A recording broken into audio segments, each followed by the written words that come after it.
So here we are again, moving to the ethical side of the teachings of the theology of the body. We're looking at chapter 3 of part 2, which the Pope calls, "He gave them the law of life as their inheritance." And we're moving now into the very final stages of the theology of the body. There's two major sections left. These are the ethical problem and outline of conjugal spirituality.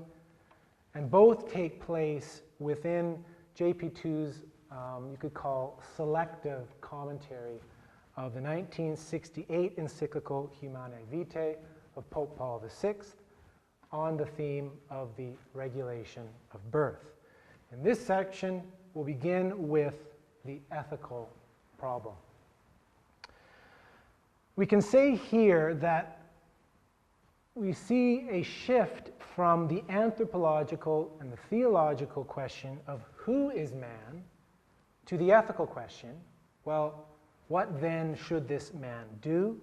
How should he act? In light of the first answer to the anthropological and theological question. And note well the order that's being presented here. JP2 is firmly convinced that an adequate answer to the second question, the what and the how, could only be given once the first question, the question of who is man, had been answered. And so, having seen the beautiful vision that JP2 has unveiled in his first audiences, we are now poised to consider its practical ethical considerations. We can observe, by way of a brief terminological introduction, that ethics, in the sense that JP2 is using it, refers not so much to the inner dimension of the moral act, for example, the heart or the interior that we saw John Paul discuss in previous audiences, but ethics rather refers to an evaluation of the objective rightness or wrongness of this or that act. In an early essay, JP2 referred to ethics as a science of morality.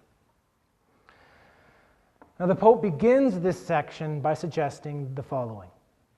The reflections about human love and the divine plan carried out so far would remain in some way incomplete if we did not try to see their concrete application in the area of conjugal and familial morality. Shaped as he was by the many negative social and political effects of war, atheism, and communism, JP2 had a finely honed sense of the importance of the ethical dimension and the importance of moral norms. Further, he understood very well the importance of the ethical dimension in the field of sexual ethics. For as he put it in his 1960 work, Love and Responsibility, the sexual relationship presents more opportunities than most other activities for treating the person, sometimes without even realizing it, as an object of use. Elsewhere in this text, he observes the risk of falling into a vulgar psychologism, or love reduced to a mere feeling or sentimentality, and suggests love in a psychological sense must be subordinated in man to love in the ethical sense. Otherwise, there can be no question of integration properly so called. In other words, the Pope does not think that it's enough for the spouses to simply will or intend the good in their relationship in some vague and perhaps unreflected way. He thinks that they must rather consciously and actively internalize the moral norm according to an adequate anthropology, or as he puts it, adopting the language of the theology of the body as a whole, according to the language of the body reread in the truth. So he thinks that without a thicker conformation to an objective good outside of their subjectivity, the spouses risk speaking a false language of the body, and therefore of reducing each other to objects of use. This rereading of the language of the body in truth emerges as the dominant motif of this section of the theology of the body. For JP2 also understood very keenly that simply repeating established norms of Catholic sexual ethics was not enough in the present context. Michael Waldstein points out that one of the key factors that motivated the Pope's writing of the theology of the body was Humanae Vitae. In the Pope's final audience, he makes this quite clear, remarking that his reflections on the ToB seem to constitute an extensive commentary on the doctrine contained precisely in Humanae Vitae. And of course, the doctrine that he is here referring to in Humanae Vitae is the famous, or infamous, depending on who you ask, affirmation of the Church's constant teaching that each marriage act, in and of itself, must remain open to the transmission of life. And that's, of course, a reference to Humanae Vitae number 11. The firestorm that Humanae Vitae sparked exposed deep rifts in the faithful's understanding of marital love and sexuality that went far beyond the question simply or only of the ethical regulation of birth. And according to Waldstein, precisely what this issue exposed was a deeper cultural commitment to an anthropology that presented a view of materiality, including our own bodies, as brute or inert stuff that we could, and indeed sometimes should, be permitted to technologically master and in a certain sense even overcome, all in the interests of a greater humanization of our natural existence. From this perspective, then, contraception was simply one more tool in our repertoire that would allow us to order and regulate our existence in a rational and sustainable way. Now, if one supposes that nature is indeed simply biological matter, extrinsic to the person, not really part of the person in his core or her core, then there is indeed a certain logic to the above position. But what Humanae Vitae argued, however, and what JP2 develops in greater detail with his new perspective of the language of the body, is that the human body is radically unlike any other body in nature. That the human body and human nature consist of far more than certain biological laws. So if this is the case, then it's a categorical mistake to employ the methodology of technological mastery to a physical organism that actually obeys the laws of a higher personal order. For the body itself, according to JP2, precisely in its bodiliness, informed and is sacramentally programmed, as it were, with the logic of gift and love. So it's never simply material. So here lies the radically countercultural argument, a radical change of premises, if you will, that Humanae Vitae tried to propose. And of course, as we know, that is at the very heart and soul of JP2's own theology of the body. Humanae Vitae, while in certain respects still trying to find the appropriate words, nevertheless advanced an incipient theology of the body. It argued that the reason why contraception was an illicit method of regulating birth was because it transgressed a deeper law of self-giving love communicated in and through the bodily reality. While the encyclical does not have JP2's highly developed concept of the sacramentality of the body, it does have a keen sense that the meanings of the terms nature or natural law that it invokes as a measure of the evaluation of methods of regulating birth are not arbitrary or purely biological. Rather, the Pope argues that Humanae Vitae teaches that the natural regulation of fertility is determined not so much by faithfulness to an impersonal natural law, but, as the Pope says, to the personal creator, the source and Lord of the order that is shown in this law. The Pope goes on to suggest that to think that the encyclical's teaching is based simply on biological regularity, as so many people did at the time, is actually to deform its authentic teaching.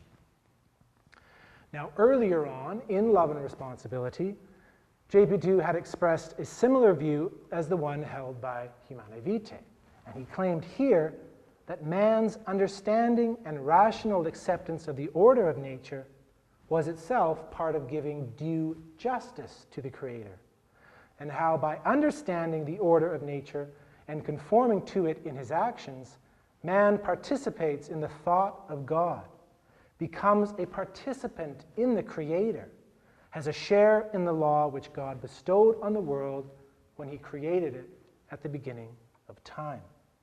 In the theology of the body, this language of nature, this giving justice to God through nature, and this natural participation in God through creation that we see in both JP2's earlier work, Love and Responsibility, and in the encyclical Humanae Vitae, is deepened and enriched by JP2's sacramental language of the body. That is, the Pope builds on the category of nature by showing that, above all within marriage as a sacrament, the language of the body is always more than natural. As he puts it in the theology of the body, in the context of his discussion of the natural regulation of birth proposed by Humanae Vitae, our earlier analysis, that is, the Pope's analysis in the theology of the body, show that the language of the body should also express at a determinate level the truth of the sacrament. By participating in the eternal plan of love, the mystery hidden in God, the language of the body becomes, in fact, a prophetism of the body. He's referring here to the body's capacity to speak, to signify in truth and in love. So with all of this, we should now be able to see the broader questions and issues that surround the seemingly innocent question about the moral status of contraception that caused such a furor after Humanae Vitae. The angry reaction to the encyclical was centered not simply around the issue of the regulation of birth, but more constitutively in an understanding of the broader premises and foundations surrounding that issue. JP2 keenly understood this, and one may read the theology of the body as his attempt to deepen and clarify the premises and foundations employed by Humanae Vitae. You could say that with his theology of the body, JP2 takes the best insights of the encyclical Humanae Vitae and turns them into the finest of wines. Ultimately, he was convinced that the most important aspect of the rediscovery of the depth of Humanae Vitae was precisely the dimension of a theology of the body. As he puts it in the very last paragraph of the theology of the body, to face the questions raised by Humanae Vitae, above all in theology, to formulate these questions and to look for an answer to them, one must find that biblical, theological sphere to which we allude when we speak about the redemption of the body and the sacramentality of marriage. And this perhaps signals his belief that simply referring to nature or natural law when trying to approach and understand this issue was not enough. So the future of the ethics of marriage and family, indeed we could say the future of marriage and family in general, of the entire new evangelization, and of the healing and redemption of culture, is to be found precisely in this deeper biblical theological perspective. So there's a very long and somewhat involved introduction, just set out so that we have something to go into the text itself with. So now we'll move to consider his discussion of contraception, the ethical regulation of fertility, and responsible parenthood. So of course, the central focus of this part of the ToB that we are looking at here is the question, the pivotal question raised by Humanae Vitae about the morally correct and incorrect methods of regulating birth. Having gained an understanding of the broader context, we now turn to this problem, as the Pope calls it. He begins by outlining the central goal of Humanae Vitae. That is, its goal to adequately defend the unbreakability of the two meanings of the conjugal act. The unitive meaning, that is what we could call the love-giving meaning, and the procreative meaning, or the life-giving meaning. He draws attention to the encyclical's foundational conviction that there's more going on in the sexual act than mere biology, that in fact, as the Pope explains it, the innermost structure or nature of the conjugal act constitutes the necessary basis for an adequate reading and discovery of the meanings that must be carried over into conscience and the decision of the acting person. In other words, there is something morally significant about the bodily aspect, this innermost structure of the conjugal act in and of itself. Now, we'll analyze further in a moment the precise reasons for this great inviolability of this innermost structure, but according to the encyclical, this claim, this stake, means that the only morally correct manner of regulating birth, in this case, with the intention of avoiding pregnancy, that is in accord with this structure, is recourse to the infertile periods, as Humanae Vitae 16 puts it. And that's, of course, referring to a woman's cycle. For here we can add, at no point is the language of the body or the innermost structure of the act objectively, that is to say, in the sphere of real action, outside the person's subjectivity, outside of their intention. At no point is this objective reality violated. The conjugal act is respected here in its intrinsic relationship, or destination towards, or its ordination in itself to the procreating of human life. In other words, the objective bodily reality, as it is expressed in each one flesh event of conjugal love, is not violated by choosing to make love only during the infertile periods of the woman's cycle. It is this objective perspective, this perspective of the innermost structure of the act, that Humanae Vitae is most anxious to safeguard. Of course, as we know, it's possible to vitiate the moral rectitude of this respect for the objective bodily reality by employing a less than honorable rationale for recourse to the infertile periods, and this is sometimes described as a contraceptive mentality. But the Pope notes that this is, strictly speaking, a separate ethical problem. That is, this concerns the moral qualification of the act, not from the point of view of the objective reality itself, but from the point of view of the subjective disposition of the person committing the act.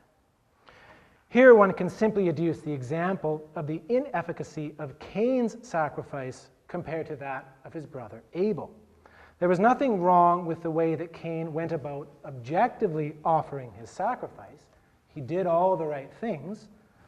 What was wrong, however, was his subjective disposition, his heart.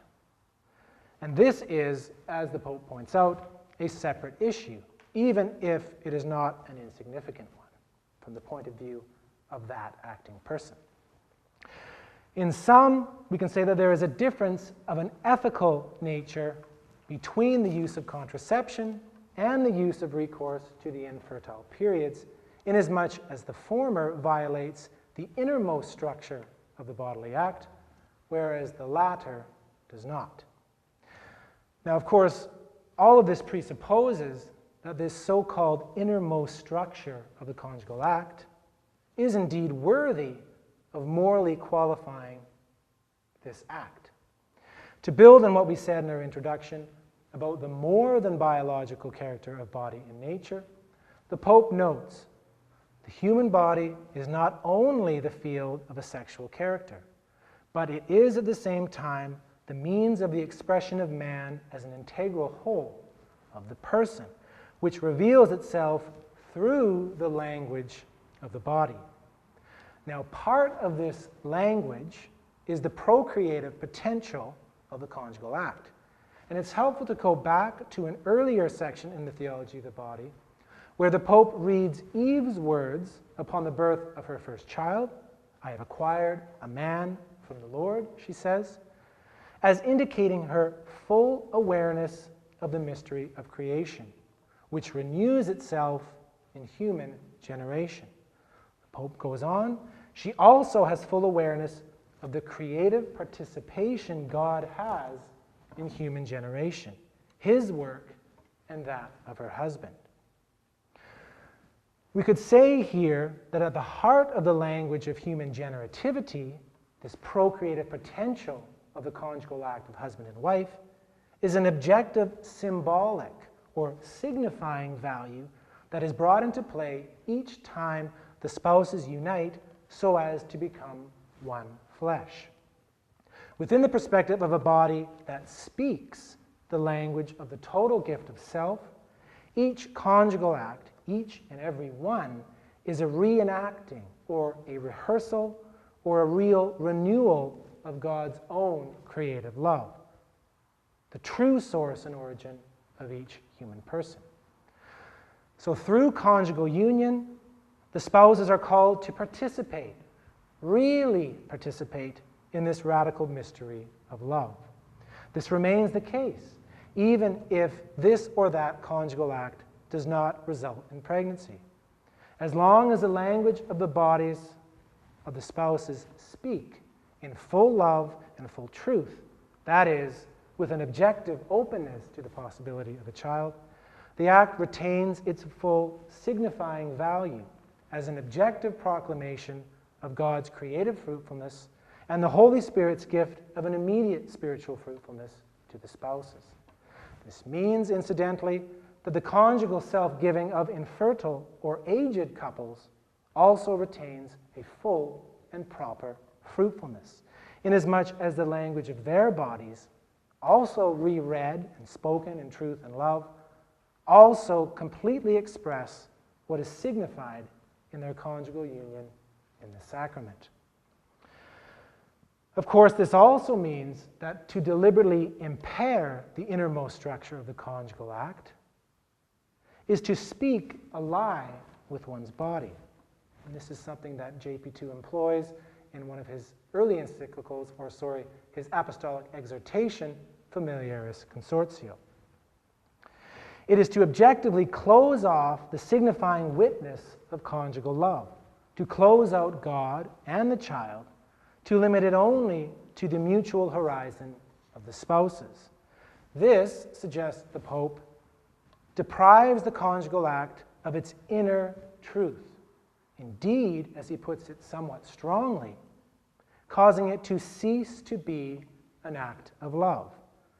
Now, this might sound overly harsh, and it's not to say that its purported negative effects will automatically make themselves known. But it is to say that if the bodily dimension is indeed the place where the spouse's language of love is concretely expressed, and if this language no longer speaks the truth, then it must in some negative way affect their love. Indeed, cause it to cease to be love at all, properly speaking. And this is the point that the Pope is trying to make. As he explained it earlier in Love and Responsibility, when the procreative dimension is deliberately precluded from the conjugal act, there is a, usually at first only subtle, but a real shift nevertheless from love to love as mere enjoyment, to the erotic experience for its own sake, and to a certain existential closing off of the self to God. And so it turns out that violating the procreative dimension of the conjugal act, this life-giving dimension, is just as much a violation of the unitive dimension, the love-giving dimension. The procreative aspect, inasmuch as it is bound up with God's own generative love, is, as it were, the ground level of the unitive reality of the act. And so JP2 can say the following: such a violation, as in contraception, of the inner order of conjugal communion, a communion that plunges its roots into the very order of the person, constitutes the essential evil of the contraceptive act. Let's conclude this session.